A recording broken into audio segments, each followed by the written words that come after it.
ইমাম হোসেনের হস্ত ধরে কান্দে সকিনা, ইমাম হোসেনের হস্ত ধরে কান্দে সকিনা, আবা চলে যেও না গোয়া পা ছেড়ে যেও না।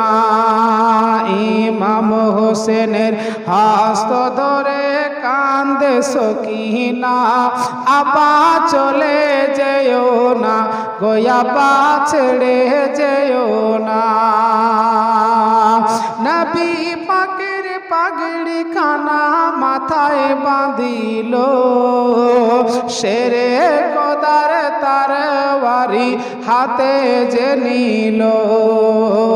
নবী পাকের পাগড়ি খানা মাথায় বাঁধিল, শেরে খোদার তরবারি হাতে যে নিল। চাচা হামজার ঢাল নিয়ে হলো রওয়ানা, চাচা হামজার ঢাল নিয়ে হলো রওয়ানা, আবা চলে যেও না গোয়া পা ছেড়ে যেও না। ইমাম হুসেন বলে বেটি শুনো সখিনা রে, কারবালাতে যাব বেটি বাধা দিছে না রে। ইমাম হুসেন বলেন বেটি শুনো সখিনা রে, কারবালাতে যাব বেটি বাধা দিছে না রে। আমি না গেলে বেটি যুদ্ধ থামবে না, আমি না গেলে বেটি যুদ্ধ থামবে না। বেটি বাধা দিও না রে বেটি বাধা দিও না। ইমাম হোসেনের হস্ত ধরে কান্দে সকিনা, আবা চলে যেও না গোয়া পা ছেড়ে যেও না। বন্ধুগণেরা আমার, হযরতে মা ফাতেমা তো জোহরা রাদিয়াল্লাহু তাআলা আনহার যখন আপনার বয়স 15 থেকে আপনার 16 বছর, বিয়ে দেওয়ার উপযুক্ত হয়েছে। অনেকেই বিয়ের প্রস্তাব আমার আপনার নবীর দরবার নিয়ে হাজির হয়েছে। আমার নবী চুপচাপ বসে আছেন, কোনো উত্তর দিচ্ছেন না। আপনারা সকলেই শুনেছেন বা জানছেন, সর্বপ্রথমে বিয়ের প্রস্তাবটা আপনারকে দিয়েছিলেন আমার আপনার নবী রহমতুল লিল আলামিনের প্রিয় সাহাবী হযরতে আবু বকর। আমার আপনার নবীর দরবারে বিয়ের প্রস্তাব নিয়ে আপনার হাজির হলেন। আমার নবীর দরবারে হযরতে আবু বকর সিদ্দিক রাদিয়াল্লাহু তাআলা আনহু আপনার বিয়ের প্রস্তাব নিয়ে হাজির হয়েছেন। তারপরে পরে হযরতে উমরে ফারুক আযম রাদিয়াল্লাহু তাআলা আনহু তিনিও বিয়ের প্রস্তাব নিয়ে হাজির হয়েছেন। কিছুক্ষণ টাইম অতিবাহিত হয়ে যাওয়ার পর আমার আপনার নবী রহমতুল লিল আলামিনের কাছ হতে আপনার অনুমতি নিয়ে হযরতে আবু বকর হযরতে উমরে ফারুক আযম সেই জায়গা থেকে আপনার রওনা দিয়ে দিলে।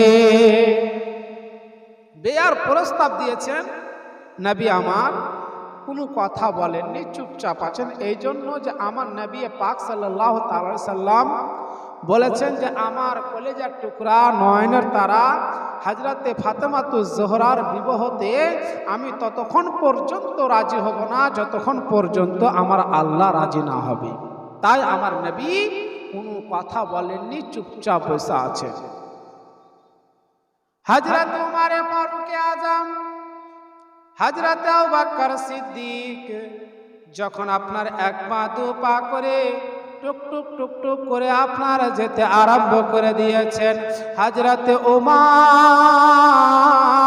উমার হযরতে আবু বকর সিদ্দিককে ডেকে বলছেন, ও ভাই আবু বকর, আমরা নবীকে জান প্রাণ দিয়ে ভালোবাসি, নবী আমাদেরও ভালোবাসেন গো। আমরা নবীর মেয়ের সঙ্গে বিয়ের প্রস্তাব দিলাম, নবী আমাদের বিয়ের প্রস্তাবটাকে আপনার কবুল করলেন না, তার মানে কি যে নবী আমাদেরকে কি ভালোবাসেন না?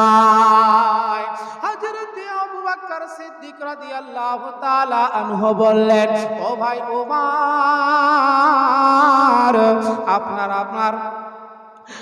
আপনার বিশ্বনবী রাহমাতুল লিল আলামিন নিজের মেয়ের বিবাহতে ততক্ষণ পর্যন্ত রাজি হবে না যতক্ষণ পর্যন্ত আমার আল্লাহ রাজি না হবে। তাই আমার নবী কোনো উত্তর দেন নাই। তাই ব্রাদার, আমার আপনার নবী রাহমাতুল লিল আলামিনের প্রিয় সাহাবী হযরত আবু বকর সিদ্দিক রাদিয়াল্লাহু তাআলা আনহু হযরতে উমর ফারুক আজমকে বলছেন, ও ভাই ওমর, শুনো শুনো, আমাদের মধ্যে এমন এক ব্যক্তি আছেন, তিনি যদি বিয়ের প্রস্তাবটা দেয়, আমার দীর্ঘ বিশ্বাস আমার নবী এক বাক্যে আপনার মেনে নেবে। হযরত আবু বকর সিদ্দিক বলছেন যে হযরতে আমাদের মধ্যে এমন এক ব্যক্তি আছেন, তিনি যদি বিয়ের প্রস্তাব দেয় তো আমার নবী মেনে নেবে। বুঝছেন? তো হযরত উমর ফারুক আজম রাদিয়াল্লাহু তাআলা আনহু বললেন, তিনি কে? তিনি কোন ভাগ্যবান ব্যক্তি যে তিনি বিয়ের প্রস্তাব দেবে, আমার নবী সঙ্গে সঙ্গে আপনার মেনে নেবে। হযরতে আবু বকর সিদ্দিক রাদিয়াল্লাহু তাআলা আনহু বললেন, ও ভাই উমর, তিনি হচ্ছেন হযরতে মাওলা আলী শেরে খোদা রাদিয়াল্লাহু তাআলা আনহু। তিনি হচ্ছেন হযরতে মাওলা আলী শেরে খোদা। হযরতে উমর ফারুক আজম বললেন, ভাই আবু বকর, তুমি যে কথাগুলো বলেছো তার দিকে কোনো খেয়াল রেখেছো কি? কারণ যে আমাদের কাছে অনেক টাকা পয়সা থাকার পরে আমার নবী রাহমাতুল লিল আলামিন আমাদের বিয়ের প্রস্তাবটাকে আপনার কবুল করলেন না। উমর আলী এমনই ব্যক্তিত্ব মানুষ যে যার ঘর নাই, যার ঘর দুয়ার নাই, যে একটা খাইলে দ্বিতীয় টাইমের কোনো ব্যবস্থা থাকে না, সেই আলীর সঙ্গে আমার নবী কি করে বিবাহ দেবে? আলী তো আমার নবীর বাড়িতে আপনার লালন পালন হয়ে বড় হয়েছেন, সেই আলীর সঙ্গে আমার নবী কি করে বিবাহ দিবে? কি করে রাজি হবে? তবে রাদারান মিল্লাত ইসলামিয়া হযরত আবু বকর সিদ্দিক, হযরত উমর ফারুক আজম এক পা দু পা করে হযরতে মাওলা আলী শেরে খোদা রাদিয়াল্লাহু তাআলা আনহুর কাছে গিয়ে উপস্থিত হলেন। সালাম কালাম হলো। সালাম কালাম হওয়ার পরে হযরতে মাওলা আলী যেন আপনার ঘোড়াকে আপনার চারা খিলাচ্ছিলেন, ঘাস খিলাচ্ছিলেন। হযরতে মাওলা আলী বললেন, ও ভাই আবু বকর, ও ভাই উমর, কি খবর বলো বলো। হযরতে আবু বকর হযরত উমর ফারুক আজম রাদিয়াল্লাহু তাআলা আনহু বললেন, ও ভাই আলী, আমার আপনার নবী রাহমাতুল লিল আলামিনের ছোট মেয়ে হযরতে ফাতেমাতুজ জোহরা বিয়ে দেওয়ার উপযুক্ত হয়েছেন। অনেকে বিয়ের প্রস্তাব নিয়ে হাজির হয়েছেন, নবী আমার নাকচ করে দিয়েছেন, নবী আমার ডিনাই করে দিয়েছেন। ও আলী, আমার মনে হয় তুমি যদি বিয়ের প্রস্তাবটা দাও, আমার নবী এক বাক্যে মেনে নেবে। হযরতে মাওলা আলী